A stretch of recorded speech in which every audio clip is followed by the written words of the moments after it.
ಮೈಸೂರು ನಗರದ ಊಟಿ ರಸ್ತೆಯಲ್ಲಿರುವ ಜೆಎಸ್ಎಸ್ ಕಲಾ ವಾಣಿಜ್ಯ ಮತ್ತು ವಿಜ್ಞಾನ ಕಾಲೇಜಿನಲ್ಲಿ ಸಮರ್ಥ ಅಂಗವಿಕಲರ ಸಂಸ್ಥೆ ಹಾಗೂ ಎಲ್ಎಸ್ಎಜಿ ಫೌಂಡೇಶನ್ ಸಹಯೋಗದಲ್ಲಿ ಉದ್ಯೋಗ ಮೇಳವನ್ನು ಆಯೋಜಿಸಲಾಯಿತು.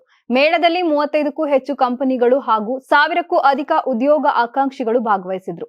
ಮೇಳಕ್ಕೆ ಚಾಲನೆ ನೀಡಿದ ಕಾಲೇಜಿನ ಮುಖ್ಯ ಕಾರ್ಯನಿರ್ವಾಹಕ ಪ್ರೊಫೆಸರ್ ಬಿವಿ ಸಾಂಬಶಿವಯ್ಯ, ಶಿಕ್ಷಣ ಹಾಗೂ ಉದ್ಯೋಗಾವಕಾಶಗಳು ಎಲ್ಲಾ ವಿದ್ಯಾರ್ಥಿಗಳಿಗೆ ಸಮಾನವಾಗಿ ಲಭ್ಯವಾಗಬೇಕು ಎಂದು ಹೇಳಿದರು. ಪ್ರಾಂಶುಪಾಲ ಎಂ ಪ್ರಭು ಯುವಜನರಿಗೆ ಉದ್ಯೋಗ ಕ್ಷೇತ್ರಕ್ಕೆ ಪ್ರವೇಶಿಸಲು ಇಂತಹ ಮೇಳಗಳು ಸಹಕಾರಿಯಾಗುತ್ತವೆ ಎಂದರು. ಈ ಸಂದರ್ಭದಲ್ಲಿ ಉದ್ಯೋಗಾಧಿಕಾರಿ ಜಿ ಕಾರ್ತಿಕ್, ಸಮರ್ಥನಂ ಸಂಸ್ಥೆಯ ಮೈಸೂರು ವಿಭಾಗದ ಮುಖ್ಯಸ್ಥ ಶಿವರಾಜ್ ಸೇರಿದಂತೆ ಪ್ರಾಧ್ಯಾಪಕರು ಮತ್ತು ಸಂಸ್ಥೆಯ ಪ್ರತಿನಿಧಿಗಳು ಉಪಸ್ಥಿತರಿದ್ದರು. ಯಾರಾಗ್ತಾರೆ ಎಂಎಲ್ಎ ಅಭ್ಯರ್ಥಿ 2028 ಶೀಘ್ರದಲ್ಲೇ.